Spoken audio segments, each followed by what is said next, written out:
After the divorce papers were signed, my ex-wife, Wendy, tossed a bank card on the table in front of me, her posture radiating superiority. There's 200,000 in there.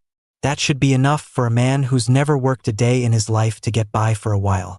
Larry Jensen, don't say I didn't treat you right. Her old flame, Peter, wrapped a possessive arm around her, his eyes filled with a poorly hidden mix of victory and contempt. My 3-year marriage got me nothing but the clothes on my back and 200,000 in severance pay.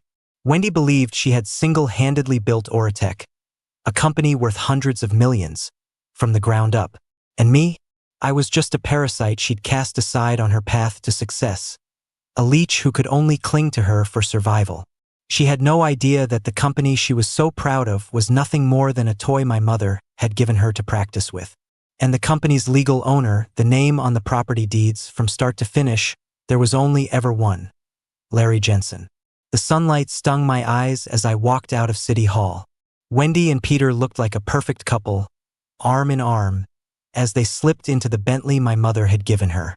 The window rolled down, and Peter shot me a defiant smirk, silently mouthing 2 words: "You loser." I watched, expressionless, as they sped off, then glanced down at the bank card Wendy had shoved into my hand. $200,000. Was she treating me like a beggar? I casually tossed the card into a nearby trash can, just like I was tossing away our ridiculous marriage. My phone buzzed. It was a text from Wendy. "Out of respect for our marriage, I'm leaving you everything in the villa. Be out in 3 days. Don't make this difficult for me." I had to laugh. That waterfront mansion in the city's prime downtown location. She thought she'd bought it with her own hard work, which is why she was being so generous.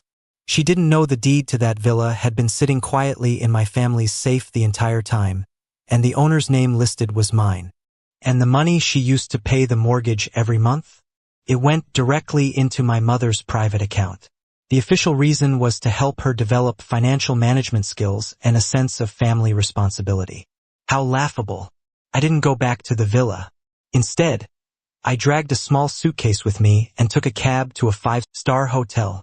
After checking in, I threw myself onto the soft king-sized bed, stared at the ceiling, and let my mind go blank for a full 10 minutes. 3 years of marriage felt like some kind of absurd dream. I thought I had married for love, married a woman with limitless potential. For her, I suppressed all my rich kid tendencies.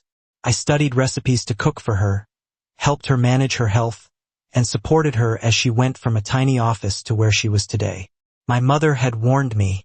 She said a woman like Wendy was too ambitious, that her character was flawed, and that she wasn't the right one for me. I didn't believe her. I thought she was just from a poor background and had a little too much pride. I thought if I loved her enough, supported her enough, she would feel how genuine I was. Instead, I became a rung on her social ladder, to be used and then kicked away. The moment her old flame, Peter, returned to the country, she couldn't wait to file for divorce. Her reason was that we had nothing in common, that I couldn't keep up with her. "Larry, all you know how to do is work out, try new recipes, and manage the house. That's not what I want. Peter is different. He can help me land multi-million-dollar contracts. He's my soulmate." That's what she'd said last night during our final showdown. All I felt at that moment was disgust. The gym I work out at is part of my family's business empire. The recipes I studied, they were specifically to help her recover from the constant whining and dining her job required. The housework I managed, I did it so she could pursue her career without a single worry.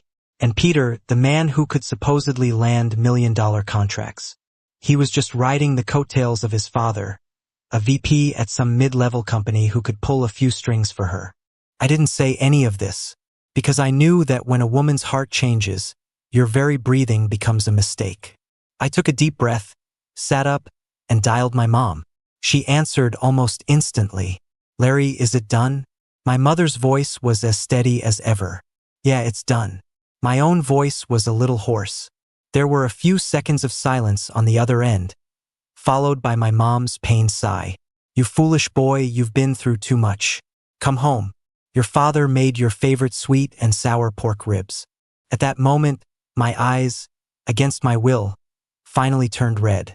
The next day, I went home. Not to the modest, upper-middle-class house Wendy thought my parents lived in, but to the Jensen estate, a multi-acre property in the city's most exclusive enclave.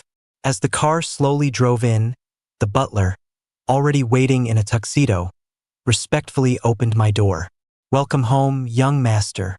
I nodded and walked into the main house I hadn't set foot in for 3 years. In the living room, my mother was reading the financial news on the sofa, while my father leisurely watered a potted orchid nearby. Seeing me, my dad immediately put down the watering can and rushed over to hug me, his eyes welling up. "My dear son, you're finally willing to come home." I leaned on my father's broad shoulder, greedily soaking in the familial warmth I'd missed for so long. The tension I'd held for 3 years finally melted away. "Mom, Dad, I'm back." My mom put down her newspaper and waved me over. "It's good you're back." "Come, sit." I sat down beside her. She patted the back of my hand, her eyes full of sympathy and a hint of "I told you so" resignation. "That Wendy girl, she didn't bully you, did she?" I shook my head. "She doesn't have what it takes." "Good." My mom nodded, pulled a thick file from under the coffee table, and pushed it toward me. "Take a look. This will be your work for the foreseeable future." I paused for a second, then took it and opened it. The first page bore a few gold-embossed words. "Proposal for the recovery of AuraTech equity and assets." My pupils contracted. I looked up at my mom. She took a sip of tea and spoke slowly.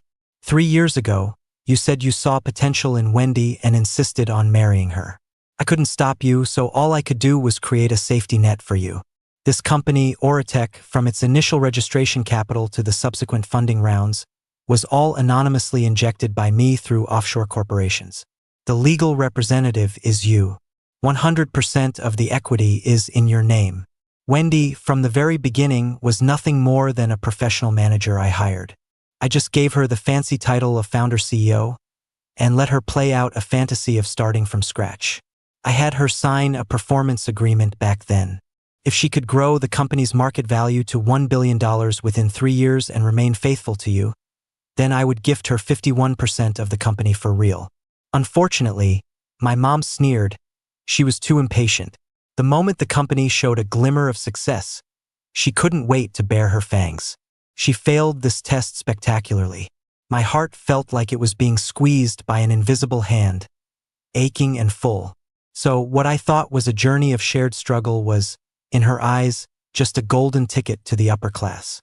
And I, just like this company, was merely a stepping stone for her. "Mom, thank you," I choked out. "Silly boy, you don't need to thank your mother," my mom sighed. "Now it's time for the company to return to its rightful owner. What do you want to do next?" I looked at the words AuraTech on the file, and the smug faces of Wendy and Peter flashed in my mind. A cold glint appeared in my eyes, and a slow smile spread across my lips. "Mom, I think I want to be the one to personally drag her down from that throne." My mom nodded in approval. "Good. That's my son. Go ahead. The entire Jensen group is behind you." For the next month, I completely vanished from my old life. I turned down all unnecessary social events and threw myself into my work and studies. My mom hired the best tutors for me, covering everything from finance and law to corporate management. My days were packed. All the skills I had set aside for Wendy's sake, I picked them back up one by one. I replaced the comfortable, casual clothes in my closet with sharp, high-end custom suits. Every morning, I trained with a personal coach, then buried myself in my study, handling business for some of the Jensen Group subsidiaries to get familiar with the workflow. My mom gave me one of the group's subsidiaries to manage as practice, forcing me to grow up as quickly as possible. The man in the mirror looked more determined each day, his presence growing stronger. The domestic husband who revolved around the kitchen and his wife was dead. Standing here now was the sole heir of the Jensen Group, Larry Jensen. My assistant, Aria, was handpicked by my mother. She was exceptionally capable and fiercely loyal. Every day, she reported to me on the latest movements of Wendy and AuraTech. "Sir, Wendy has been making big moves lately. She's preparing for the company's Series C funding round and plans to initiate an IPO by the end of the year." She also publicly announced that Peter will join the company as brand director, under the title of founder's husband. Oh, founder's husband? I chuckled mockingly. She certainly knows how to flatter herself. Yes, sir. The whole industry is buzzing, saying Ms. Wendy and Mr. Peter are a match made in heaven. A true power couple, Aria said, her tone tinged with indignation. I picked up my coffee and blew on it gently. Let her enjoy it. The higher you climb, the harder you fall. Sir, when do we make our move? No rush. I set down my cup, my eyes shining with strategic certainty. We'll wait until she has the Series C money in her hands, until her dream of going public is at its sweetest. Then we will personally shatter it all. I wanted Wendy to experience the feeling of falling from the clouds into the depths of hell at the peak of her success. I wanted her to know that everything she ever had was a gift from me. And what I can give, I can certainly take away. As the days passed, Wendy and Peter became increasingly high profile. They gave exclusive interviews to several business magazines, talking at length about Wendy's rags to riches story and their fairy tale romance. In the photos, Wendy looked triumphant, with a handsome Peter standing by her side, a massive diamond ring glittering on his finger. The headlines were even more jarring. From nothing to $1 billion fortune in just 3 years and marrying for love. The business queen and her elite partner. Reading these articles, I just felt the biting irony. My ex-wife was using my family's money and my family's company to prop up her new lover. And I, the actual owner, had been cast in her narrative as the short-sighted, incompatible husband she'd left behind. Aria placed a file in front of me. Sir, here is the list of investors for AuraTech's Series C funding round. I took it and saw that the lead investor was a well-known venture capital firm, with several other reputable companies also contributing. The total funding amount is $500 million, Aria added. I nodded. Wendy's ability to sell a dream is as impressive as ever. Sir, she's already started preparing for the IPO roadshow. The propaganda is everywhere, calling AuraTech the biggest dark horse in the tech sector this year. Dark horse? I sneered. More like a dead horse. I closed the file and gave Aria my instructions. Go and set up a meeting for me with the heads of these investment firms. Tell them Larry Jensen of the Jensen Group would like to invite them for tea. Aria's eyes lit up. Understood. Wendy, you think you've got your ticket to the stock market? You're wrong. That's a one-way ticket to hell. A week later, in the city's most exclusive private club, I met with the heads of the investment firms. They were mostly sharp, capable women who looked a bit surprised to see me. They couldn't understand why the heir to the Jensen Group would suddenly request a meeting with them.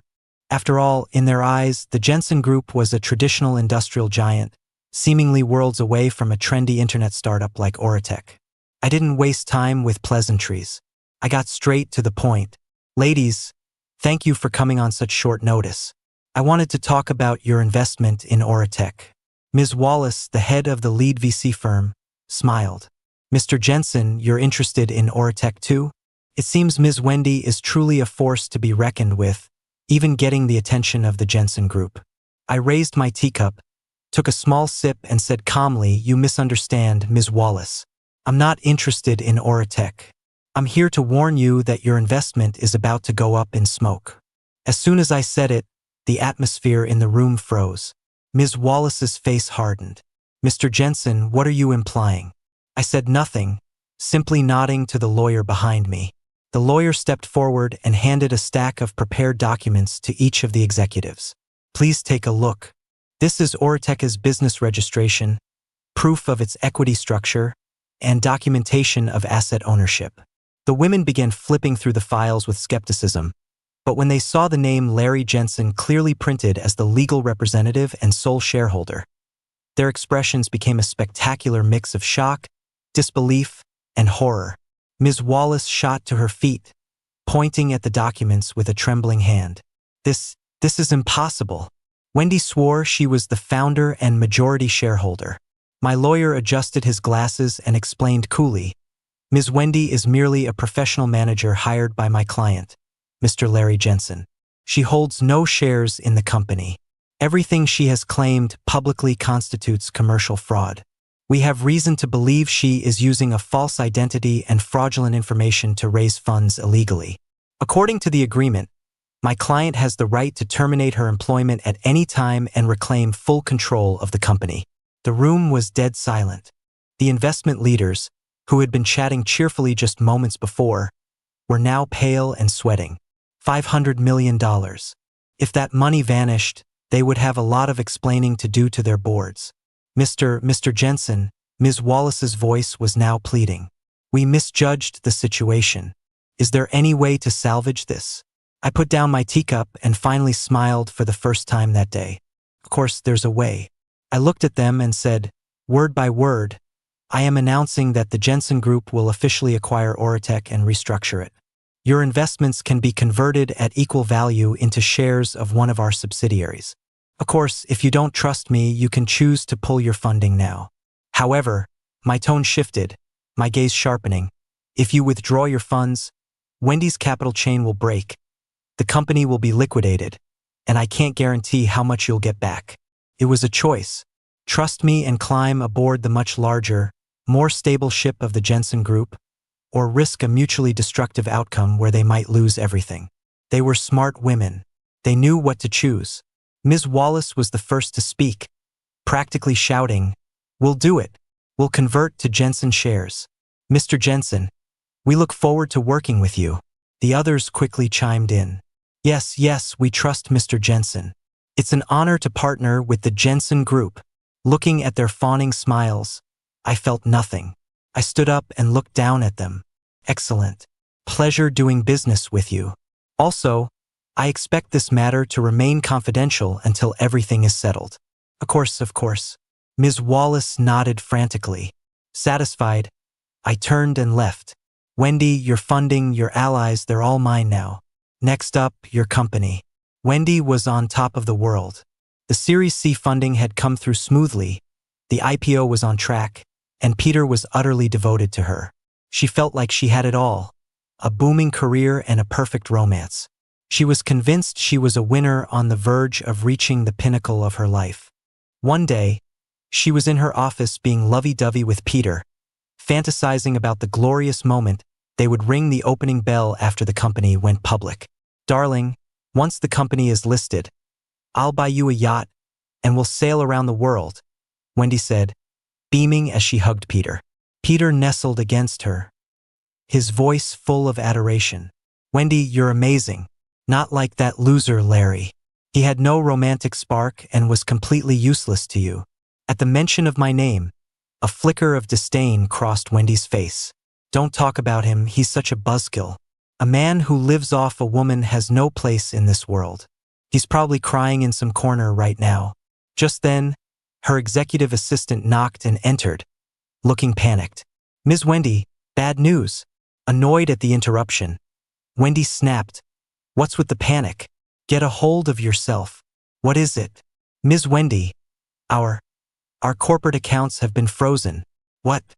Wendy shot up from her chair, her face paling. "What do you mean? Why would they be frozen out of the blue?" The assistant was on the verge of tears. "I don't know. Finance went to the bank to withdraw funds to pay our suppliers, and the bank said our accounts are under investigation for illegal fundraising and have been frozen by the authorities." "Bullshit," Wendy roared. "Our funding rounds were all legitimate. How could it be illegal fundraising? Investigate. Find out what's going on right now." But before she could get any answers, more bad news flooded in. "Ms. Wendy, our core tech team just submitted their resignations. All at once. Ms. Wendy, several of our biggest clients just unilaterally terminated their contracts. Ms. Wendy, Ms. Wallace and the other investors are demanding an emergency shareholder meeting, or they'll pull their funding together." Wendy was completely stunned. She felt like a speeding ocean liner that had suddenly been hit by icebergs from all sides. The entire company descended into chaos. Peter started to panic too, grabbing Wendy's arm. "Wendy, what the hell is happening? Is someone trying to sabotage us?" Wendy's face was ashen. She couldn't figure out where things had gone wrong. She considered herself shrewd, if not entirely ethical, in her journey to the top, and she thought she had covered all her bases. How could everything collapse so suddenly? She frantically made calls, but her once friendly partners either didn't pick up or stammered excuses. A huge sense of dread washed over her. She had the sinking feeling that an invisible net was closing in around her. The emergency shareholder meeting was held as scheduled. The atmosphere in the conference room was so thick with tension you could cut it with a knife. Wendy sat at the head of the table, her face haggard, with dark circles under her eyes. She had spent all night trying to figure out what went wrong and had come up with nothing. Ms. Wallace and the other investors looked at her with undisguised hostility, as if they were looking at a dead woman walking. "Ms. Wendy, I believe you owe us an explanation," Ms. Wallace began. "Why were the company's accounts frozen? Why did the core team resign en masse?" Wendy forced herself to answer. "Ms. Wallace, everyone, these are just temporary technical issues, likely caused by malicious rumors from our competitors. Please trust me, I will have this resolved very soon." "Resolved? How?" Another investor sneered. "We didn't put in $500 million for you to throw it away. Wendy, I suggest you come clean. Is there something you've been hiding from us?" Wendy was sweating under the pressure, able to do little more than repeat empty phrases like "trust me" and "give me some time." Peter sat beside her, looking just as nervous. He had never seen her so cornered. Just as the arguments reached a fever pitch, the doors to the conference room were slowly pushed open. Everyone's attention was drawn to the entrance. Dressed in a tailored dark suit and shining leather shoes, flanked by a team of lawyers, I walked in slowly.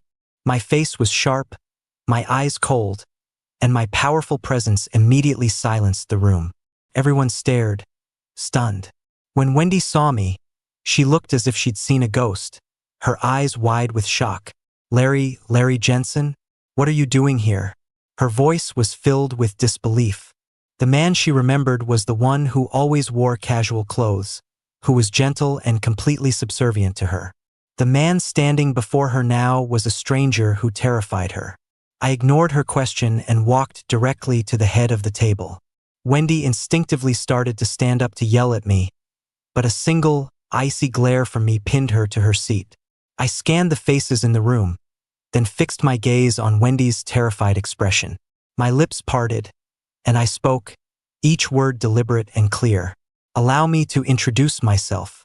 I am the sole legal representative and the 100% controlling shareholder of AuraTech. My name is Larry Jensen." My words hit the room like a bombshell. A dead silence fell over the conference table. Everyone looked at me as if I were a madman. Wendy was the first to react. She let out a wild laugh, as if she'd just heard the funniest joke in the world.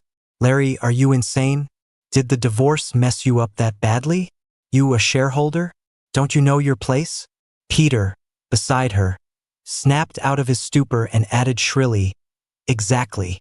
Larry, you're just a freeloader." Wendy kicked out. "What right do you have to spew nonsense here? Security, get this lunatic out of here." He tried to push me, but my bodyguards effortlessly blocked him. I didn't even bother to look at him. My cold gaze remained fixed on Wendy, as if watching a clown. "Wendy, it seems 3 years of a comfortable life have made you forget where you came from." My legal team stepped forward at the perfect moment, projecting a series of documents onto the large screen in the conference room. "Ladies and gentlemen, please observe. This is the business registration for AuraTech. Legal representative, Larry Jensen. This is the company's equity structure. Sole shareholder, Larry Jensen, 100% ownership. These are the property deeds for all real estate owned by the company, including the very building we are in now. Owner, Larry Jensen. And the professional manager employment contract and non-disclosure agreement signed 3 years ago between Ms. Wendy and my client." Each document was like a resounding slap across Wendy and Peter's faces. On the screen, the black and white text and red official seals were too glaring to ignore. Wendy's smile froze, then crumbled, her face turning a ghastly white. She stared at the screen, her body trembling, muttering to herself, "No, impossible. This has to be impossible. It's all fake. You forged it." She lunged at the screen as if to tear it down but was firmly restrained by the bodyguards. "Forged?" My lawyer calmly adjusted his glasses. "Ms. Wendy, Every one of these documents is filed with the Bureau of Commerce and relevant authorities and can be verified at any time. If you dispute their authenticity, we would be more than happy to present the originals to a judge in court. As for you, I finally turned my attention to the now ashen Peter. Sir, on what authority are you shouting in this room? Your name does not appear on the company's employee roster. You are currently trespassing in a private shareholder meeting and disrupting the proceedings. Security. Before I could finish, 2 large security guards entered and flanked Peter. Please escort this gentleman out. No. Wendy. Save me. Wendy. Peter shrieked in terror, struggling wildly. But Wendy was in no position to save anyone. She stood frozen like a statue, her mind a complete blank. Only after Peter was dragged from the room did she snap back to reality, staring at me with a look of horror, hatred, and utter strangeness. Larry Jensen, it was you, this was all your plan? I pulled out the chair she had just been sitting in, sat down gracefully, crossed my legs, and looked at her with detached amusement. A plan? Wendy, you give yourself too much credit. I'm simply taking back what's mine. My eyes swept over the other investors in the room. They were now sitting as still as schoolchildren, barely daring to breathe. As for you, Ms. Wendy, I shifted my gaze back to her. As the former CEO of AuraTech, you have seriously violated your employment contract. First, you fabricated a founder identity and engaged in fraudulent marketing, severely damaging the company's reputation. Second, without the approval of the board of directors, which is to say, me, you misappropriated company funds to purchase luxury cars, watches, and other goods for yourself and your lover, which constitutes embezzlement. Third, you attempted to take a company that does not belong to you public through illegal means, which constitutes commercial fraud. With every point I made, Wendy's face grew paler. By the time I finished, she was swaying on her feet, looking as if she might faint at any moment. My legal team has already gathered all the evidence. I looked at her, my voice devoid of any warmth. I am now officially informing you that you were terminated. Out of respect for our former marriage, I felt disgusted just saying the words. I'll give you 2 choices. 1, disappear from my sight immediately. I can overlook the company assets you've misappropriated. Consider it your salary for the past 3 years. 2, we see each other in court. In that case, you'll not only have to spit out everything you took with interest, but you'll also be facing prison time. Which will it be? Wendy's body went limp, and she collapsed to the floor. Everything she had been so proud of, her career, her wealth, her entire foundation in this city, had crumbled to dust in a matter of minutes. It turned out she was never some self-made business genius. She was just a pet in a golden cage, a tool my mother used to test her character. And she had failed in the most spectacular way possible. Overwhelming humiliation and despair completely consumed her. She looked up at me, her eyes bloodshot, and asked in a hoarse voice, "Why, Larry? Why would you do this to me? What did I ever do to you?" Hearing that, I laughed, a laugh that shook my entire chest. Do to me? I stood up, walked over to her, and looked down at her from above. Wendy, you used my family's money, lived in my family's house, and ran my family's company, and then you had the audacity to tell me that I wasn't good enough for you, that I couldn't keep up? You took my money to support your old flame, made him a so-called brand director, and let him walk all over me while you flaunted your superior love? You painted me to the media as a short-sighted freeloader to build up your own image as a heroic, self-made woman? And now you ask me what you did to me? My voice grew colder with every word, each one a knife twisting in her heart. Wendy, your biggest mistake wasn't falling out of love with me. It was being greedy and stupid. You enjoyed everything I provided for you, yet you delusionally thought you could get rid of me and claim it all for yourself. Life doesn't work that way. I stopped looking at her and turned to the guards. Please escort her out as well. From this day forward, this person, along with the aforementioned Mr. Peter, are permanently banned from this building. Yes, Mr. Jensen. The guards lifted the catatonic Wendy and dragged her out like a sack of garbage. From beginning to end, she didn't resist again, only staring at me with a hollow, desperate gaze. After Wendy was gone, the atmosphere in the conference room grew even more oppressive. Ms. Wallace and the others sat perfectly still, breathing cautiously. They now understood just how foolish they had been. They thought they were investing in a rising star, but it turned out she was just a high-level employee. The real boss was sitting right in front of them. "Ladies," I said, returning to my seat, my voice calm again. "My apologies for the drama." "Mr. Jensen, please, not at all," Ms. Wallace quickly said with a sycophantic smile. "We were the ones who were blind. We were almost tricked by that woman. Thanks to your timely intervention, you saved us from a huge mistake." Yes, Mr. Jensen is so young and brilliant with such sharp judgment."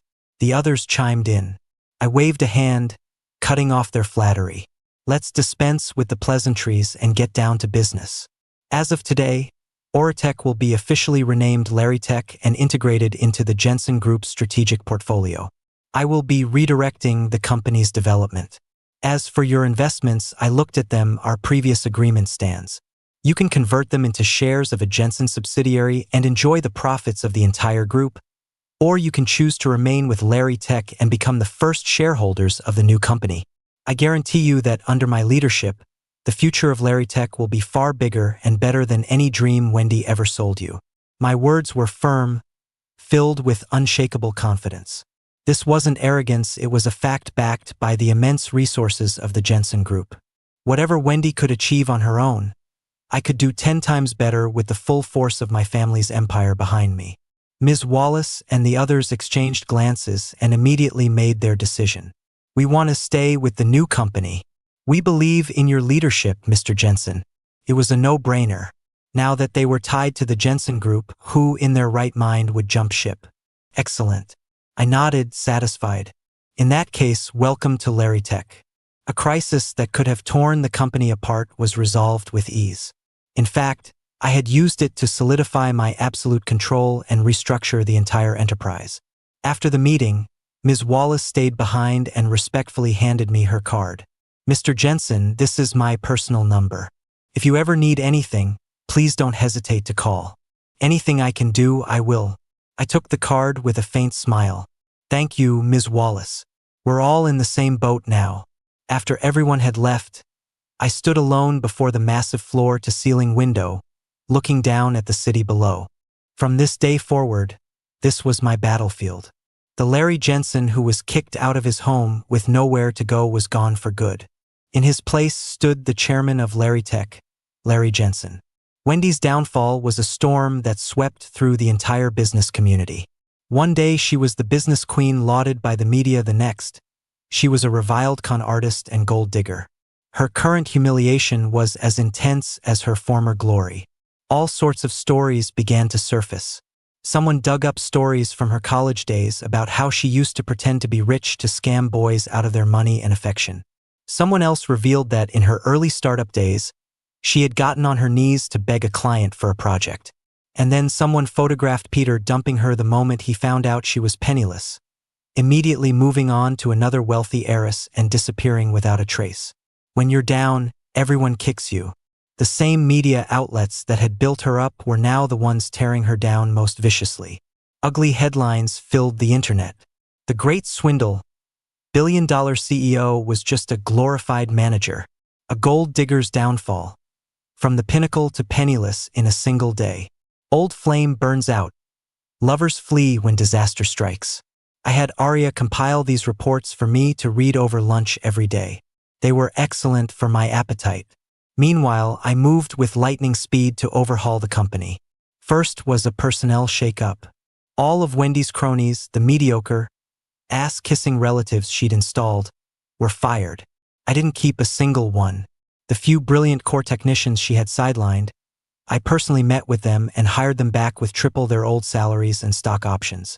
A new management team was quickly put in place. The company was completely revitalized. Efficiency and morale soared. Second was a business restructuring. I scrapped Wendy's grandiose and impractical IPO plan, refocusing the company's strategy on technological R&D and product innovation. Using the Jensen Group's channels and resources, we quickly landed several major projects we couldn't have dreamed of before. The company's financial situation improved rapidly, becoming even healthier than when we had the $500 million in funding. Seeing their new boss was so decisive and capable, the employees were fully on board, and their enthusiasm for their work was at an all-time high. In just 1 month, AuraTech had completely erased all traces of Wendy and was on a trajectory of rapid growth. One afternoon, I was in my office reviewing a project proposal. The front desk called, her voice hesitant. "Mr. Jensen, there's a Ms. Wendy downstairs who insists on seeing you. She says if you don't see her, she'll kneel at the entrance until you do." The hand holding my pen froze. Wendy? She still had the nerve to show her face? I rubbed my temples, feeling a wave of annoyance. Have security deal with her. If she comes back, call the police. But, Mr. Jensen, there are a lot of reporters gathering downstairs. The receptionist's voice got even quieter. I frowned. Was this Wendy's new game? Emotional blackmail through the media? Did she really think kneeling downstairs would win her sympathy and embarrass me? How naive. I put down my pen, stood up, and walked to the window.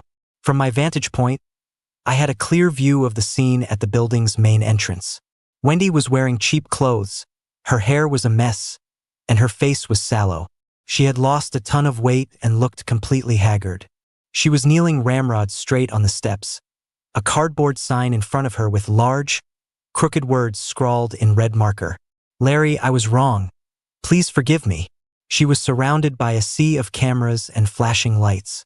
Reporters swarmed her like sharks that had scented blood. "Ms. Wendy, in what capacity are you kneeling to apologize to your ex-husband? Didn't you previously state that you were the one who initiated the divorce? Do you have any comment on the rumors that you're a gold digger?" Wendy ignored their sharp questions, staring blankly at the company entrance, muttering over and over, "Larry, I know I was wrong. Please just come out and see me. I'm begging you." She looked as pitiful as could be. An uninformed observer might have actually believed she was a devoted woman pushed to the brink by a cruel ex-husband. Unfortunately for her, no one there was a fool. I let out a cold laugh, picked up the intercom, and buzzed the security department. "Get that public nuisance downstairs out of here. If she refuses to leave, break her legs. I'll cover the medical bills." My voice was as cold and emotionless as ice. After hanging up, I ignored the circus downstairs, returned to my desk, and went back to work. "Wendy, did you really think this pathetic act would make me go soft? You were wrong. My heart died the day you threw me away for Peter without a second thought. Now I have no pity left for you. Not a single drop." The drama downstairs ended quickly. Several large, intimidating security guards unceremoniously hauled Wendy up from the ground and tossed her across the street like a bag of trash. When the reporters tried to follow, they were firmly blocked by the guards. A carefully orchestrated pity party ended in an unceremonious flop. News of the incident appeared online almost immediately, but public opinion did not swing in her favor, as she had hoped. Instead, it was a landslide of ridicule. LMAO, who's she trying to fool? Should have thought of this before. Does this gold digger think we're all idiots? So arrogant when she was living off him, now she comes crawling back playing the victim? Go Larry. You can't go soft on a woman like that. Break her legs. Damn, what a boss. I'm a fan. Aria read the comments to me from her tablet, grinning from ear to ear. Sir, that was a brilliant move. The internet's calling you the ultimate comeback king. The hero who finally woke up. I remained impassive. Get the PR department in here. Have them issue an official statement. A statement? Aria blinked. Yes, I nodded. The statement will say that our company reserves the right to pursue legal action against any individual who attempts to disrupt our normal business operations or damage the reputation of the company or myself through improper means. Also, make a $1 million donation to the city's Women and Children's Protection Foundation in my name. Aria's eyes lit up instantly. Understood. I'll get right on it. She knew exactly what I was doing. The first part was a warning to Wendy. Don't mess with me again, or you'll face the consequences. The second part was a public declaration of my stance. I would rather give my money to charity than give a single cent to a toxic woman like you. It was the ultimate psychological blow. I thought that, after being humiliated by me time and time again, Wendy would finally give up and get out of my life. But I had underestimated her shamelessness. A week later, I finished a long meeting late at night and was heading home, exhausted. As soon as I got out of the car, a dark figure darted out from the bushes by my villa's gate and fell to its knees right in front of my vehicle. If the driver hadn't slammed on the brakes, we would have run her over. I looked closer. It was Wendy again. She looked even more wretched than last time, reeking of sour sweat like a homeless person. Larry. She saw me like a drowning person spotting a lifeline, scrambling toward my car window, tears and snot streaming down her face. Larry, I know I was wrong. I really know I was wrong. It was all Peter. That bastard seduced me. I was blinded, he tricked me. The person I've always loved is you. As she spoke, she started slapping herself hard across the face, the sound echoing in the quiet night. Larry, just give me one more chance, please? Let's get back together. I swear, I'll devote my whole life to you. I'll never let you down again. I'll do anything you want. I don't have to be a CEO. I'll be your servant. Just let me come back to you. Looking at her ugly, contorted face and listening to her twisted lies, I felt a wave of nausea. I didn't even bother rolling down the window. I just told the driver, drive. The driver hesitated. Mr. Jensen, but I said, drive. My voice was glacial. The driver didn't dare disobey. He stepped on the gas. Wendy, not expecting me to be so ruthless, shrieked and scrambled out of the way just in time. The car sped past her without slowing down. In the rearview mirror, I saw her collapsed on the ground, her face a mask of despair and disbelief. When I got home, my dad was waiting for me in the living room. Seeing my grim expression, he asked with concern, "What's wrong, Larry? Trouble at work?" I shook my head and briefly told him what had just happened.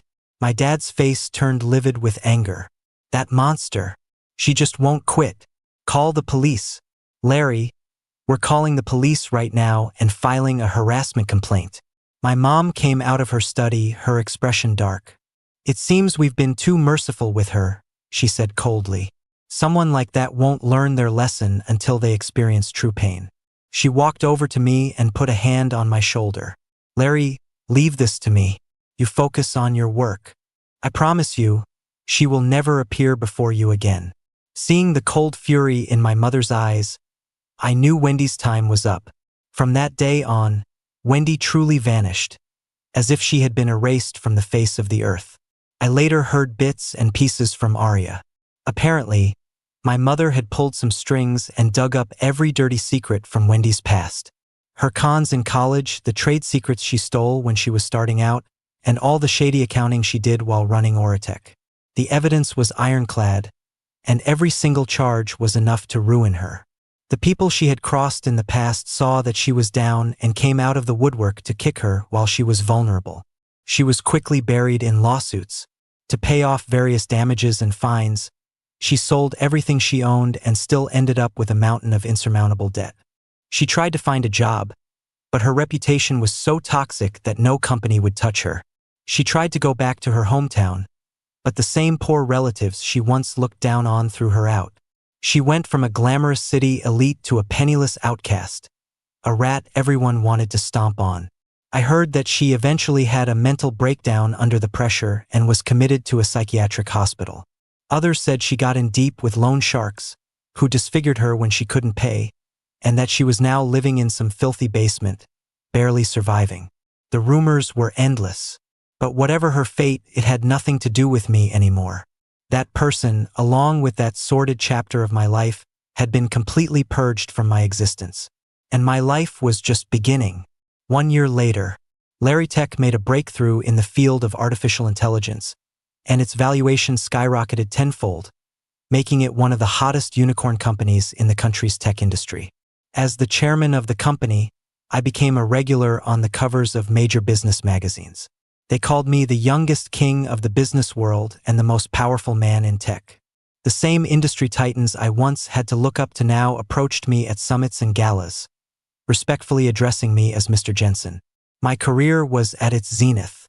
One evening, I was representing the company at a major charity gala. The event was star-studded, filled with the city's elite. Dressed in a custom black tuxedo, with my mother on my arm, I was the center of attention the moment I walked in. Countless people came up to greet me, exchange business cards, and offer fawning compliments. I handled it all with practiced ease, a polite but distant smile on my face. Just as I was growing tired of the schmoozing and about to head to a quiet corner for a break, a familiar yet alien figure caught my eye. In a far corner, a woman dressed as a waitress was bent over, struggling to clean a wine spill on the floor. Her movements were clumsy, and she accidentally knocked over a nearby tray, earning a sharp scolding from her supervisor. She bowed her head repeatedly, apologizing, as humble as a speck of dust. Even though she was skeletal, her back stooped, and her face weathered by hardship, I recognized her at once. It was Wendy. I never expected to see her again here like this. She seemed to sense my gaze and looked up instinctively. The moment our eyes met, her body froze. Shock, shame, regret, fear. A storm of emotions swirled in her eyes, too complex to decipher. She tried to hide, but in her panic, she slipped and fell to the floor in a pathetic heap. A few people around her laughed. I watched her silently, feeling nothing. No hatred, no pity. It was like looking at a complete stranger. I turned to walk away, but she scrambled up from the floor as if possessed, rushing toward me, trying to grab my pant leg. Larry, her voice was as raspy as sandpaper. My bodyguards reacted instantly, intercepting her and pinning her to the ground. "Let me go. Let me talk to him. Just one word," she shrieked, struggling hysterically. The commotion quickly attracted the attention of the event's host, Ms. Davenport, a well-known real estate tycoon. She rushed over, apologizing profusely. "Mr. Jensen, I am so sorry. Our security was not up to par. I apologize for the disturbance." She then barked at the guards, "What are you waiting for? Throw this crazy woman out." "Wait," I said suddenly. Everyone froze, looking at me in confusion. I walked slowly over to where Wendy was being held down. I looked down at her face, a canvas of humiliation and despair. "What did you want to say to me?" My voice was as calm as still water. She looked up, and her cloudy eyes filled with tears. "Larry, I was wrong." Those words again. I watched her, my expression unchanging. "I really know I was wrong. I shouldn't have let greed blind me. I shouldn't have betrayed you," she sobbed. "This past year has been a living hell. I've looked for so many jobs, but no one will hire me once they hear my name. My parents kicked me out because I'm a disgrace. That bastard Peter is long gone. I have nothing left. I regret it every single day. I regret not cherishing you. Larry, for the sake of the love we once shared, please give me another chance. No, I don't want a chance. Just give me a way to live, please." She groveled at my feet like a dog, begging. "I can't live like this anymore. Give me any kind of job, cleaning toilets, being a doorman, anything as long as I can eat." The people around us were watching the spectacle with amusement. I listened quietly until she finished, then slowly crouched down to meet her gaze. I looked into her eyes and said, each word clear and precise, "Wendy, have you ever once thought about how I felt a year ago, when you kicked me out with nothing?" Her body trembled violently. "Have you ever thought about how I felt when you and Peter were parading your love in front of the media, using me as your stepping stone?" Her lips quivered, but no words came out. "You don't regret what you did. You're not sorry because you still love me, or because you've truly seen the error of your ways." I gave a small, humorless smile. "You're just sorry you lost the cash cow that let you have everything without lifting a finger. Your so-called remorse, your begging, it's only happening because your life sucks now. If you were still the celebrated CEO Wendy today, would you even remember who Larry Jensen is?"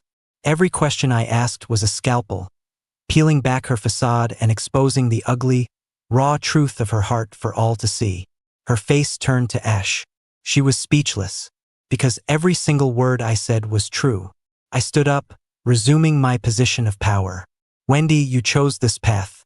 The day you threw me away without hesitation, you should have known this day would come. As for giving you a way to live," I looked at her, a cruel smile touching my lips. "Why should I? Everything you're suffering now, you brought upon yourself. This is your karma. With that, I didn't give her another glance. I turned and walked toward my mother. Mom, let's go. The air in here has gotten stale. My mother put a comforting arm around my shoulder and nodded. Yes, let's go home. My bodyguards released Wendy and followed us. Behind me, I could hear Wendy's desperate, animalistic howl. But I didn't look back. Not even once. Some wounds, once they scar over, no longer hurt. Some people, once you lose them, are gone for a lifetime. Wendy, from now on, you and I are worlds apart. We will never meet again. The ride home was quiet. My mother held my hand the entire time, giving me silent strength. Larry, seeing her like that, does it still hurt? She asked gently. I leaned back against the seat, watching the city lights blur past the window, and shook my head softly. Not anymore, Mom. Maybe it would have before, but not now. To me, she's like an old, ill-fitting coat. I might have felt a twinge of regret when I threw it out, but afterward, all I felt was relief. My mom smiled, relieved. I'm so glad you feel that way. She paused, then added, I only gave her a small push to start her downfall. The reason she ended up where she is today is because of her own character. If a person's roots are rotten, you can give them all the nutrients in the world, but they'll never grow into a great tree. I nodded, understanding. Mom, thank you. Thank you for always having my back. For protecting me. Silly boy. My mom stroked my hair, just like she did when I was a child. You're my only son. If I don't protect you, who will? The car pulled into the Jensen estate. Looking at the familiar, brightly lit home before me, my heart was filled with warmth and peace. That's right, what did I have to be sad about? I lost a toxic woman, but I have the best family in the world, a career I love, and the power to control my own destiny. I should be grateful. Grateful that I escaped that nightmare when I did. Grateful that after falling, I could get back up and stand taller and stronger than ever before. The next day, I arrived at the office at my usual time. Sunlight streamed through the massive floor-to-ceiling windows, warming my skin. Aria knocked and came in, handing me a new project proposal. Mr. Jensen, the team pulled several all-nighters on this. It's the development plan for our next generation chip. Please take a look. I took it and began reading it carefully. Outside the window, the bustling city thrived, a ceaseless flow of traffic and life. I knew that my own story had just turned to a new chapter. As for Wendy, she was just a stumbling block on my path. I tripped on her once, and it hurt badly. But I got up, stepped over her, and left her far, far behind. The road ahead is long. I will go further and see more beautiful sights, and she will be left to rot in the mud of her past, never to make a ripple again. I closed the file, looked up, and gave Aria a confident smile. This proposal is approved. Tell the team that AuraTech's next target is the stars.